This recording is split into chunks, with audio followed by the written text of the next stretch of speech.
This is Optimal Startup Daily, episode 239, How to Start a Nonprofit Organization by DJ Wetzel with thecollegeinvestor.com.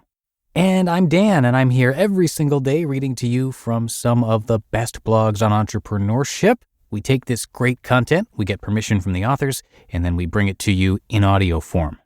We're going to keep the intro nice and short for you today, so let's get right to it as we optimize your life. How to Start a Nonprofit Organization by DJ Wetzel with thecollegeinvestor.com. Many individuals I've encountered in my career view a job at a nonprofit as something you do once you've made your money in the for-profit sector and are ready to give back. Unfortunately, this is far from the truth, and while profit is obviously not the main objective in the nonprofit sector, it can be a viable career choice for anyone. People who are passionate about something generally want to spend as much of their time and energy as possible pursuing that passion.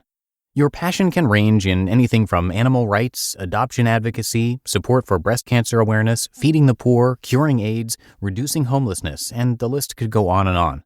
A nonprofit can support virtually any advocacy platform worth rallying behind. A nonprofit organization helps to focus your efforts, gives you a platform that is easily recognizable, gives you the legal status to raise money without paying taxes, and can mobilize large numbers of people towards your common goal. The beauty of a nonprofit organization is that you're able to gather and raise support for your cause from hundreds or hopefully thousands of like-minded individuals from around the world. You won't be going it alone. My wife and I made the decision 5 years ago to start a nonprofit organization in support of adoption. We're passionate about domestic adoption and wanted to form an organization to raise money to help families overcome the financial barriers that domestic adoption often poses. It was a struggle to get the organization off the ground, but we learned many invaluable lessons along the way. Here are the lessons we learned and a few pitfalls to avoid to ensure that your nonprofit organization launches successfully. Plan, and set your vision. You may have heard that the success is in the details, and it really is. As with any business idea, starting a nonprofit organization can be complicated and frustrating. To ensure the future success of your nonprofit, you'll need to set a clear vision and then make a plan to reach that vision. My wife and I decided to create our nonprofit in support of families attempting to adopt a child in the U.S. From the beginning, we had a clear vision of what we wanted our organization to do. We knew that we needed to focus on the U.S. instead of international, and we knew that we wanted to financially support adoptive families who could otherwise not adopt. This allowed us to focus our efforts on raising support and fundraising that would help us reach our goal. Your vision will likely be different. Your vision will be unique to the nonprofit you want to create, and that's great. Regardless of what your vision is, however, you will still need a concrete plan to help you reach that vision. The more precise and specific you can make your vision, the easier you will find it to raise support for your cause. Craft your mission statement. Once you have settled on a vision and a plan, next comes writing your mission statement. Your mission statement is the guiding principles of your organization. It can be viewed as the heart and the motivation behind why you started this nonprofit organization. Your mission statement should include 3 things: what you are doing, why you are doing it, and how you plan to accomplish that. A mission statement should evoke strong emotions in you and in the volunteers with your organization. The mission statement should be a banner under which your entire organization can rally and reflect on the true mission that you all signed on for. This might sound like an insurmountable task, but it really can be simple. Speak from the heart. This is your vision and passion, and all you need to do is to funnel that passion into a few short sentences. Choose a leadership team. As you are organizing your nonprofit, you want to begin thinking about people in your community or national leaders that you can recruit to be on your leadership team. The leadership team will be the ones who make the difficult decisions down the road. They will also be instrumental in giving you advice and direction in the beginning stages of your nonprofit.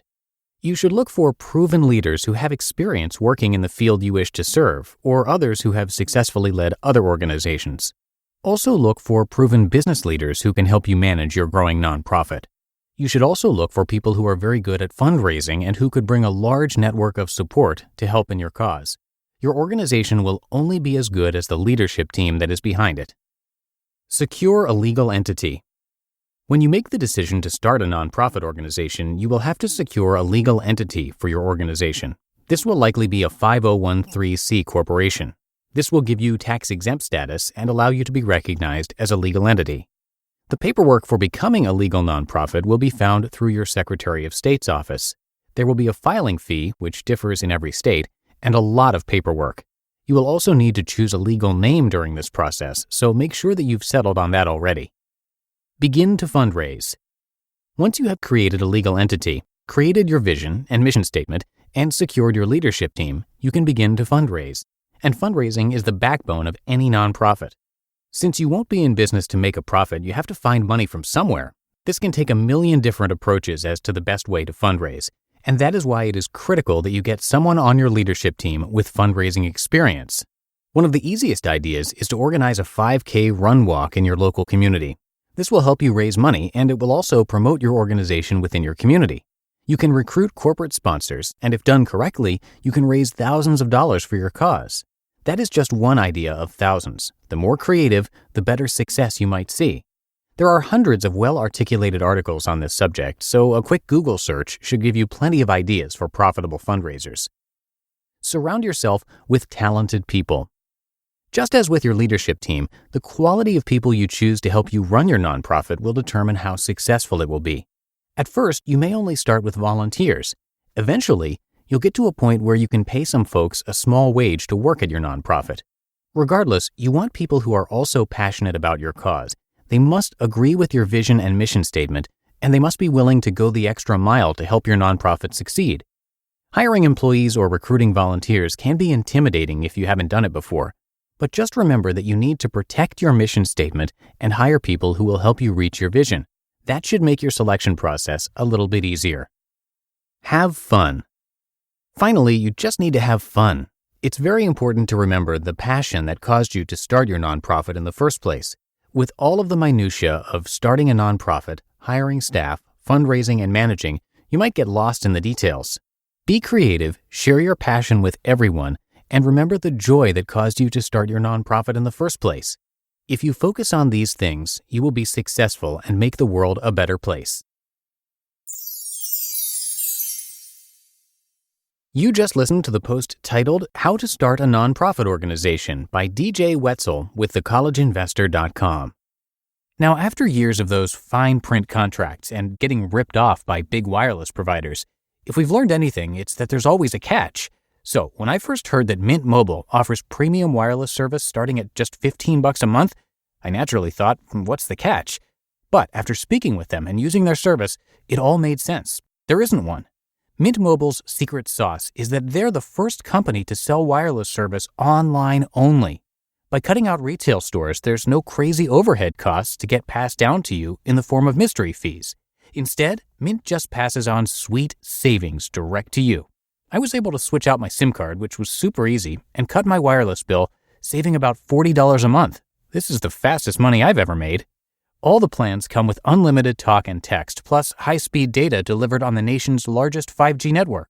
To get your new wireless plan for just $15 a month and get the plan shipped to your door for free, go to mintmobile.com/OSD. That's mintmobile.com/OSD.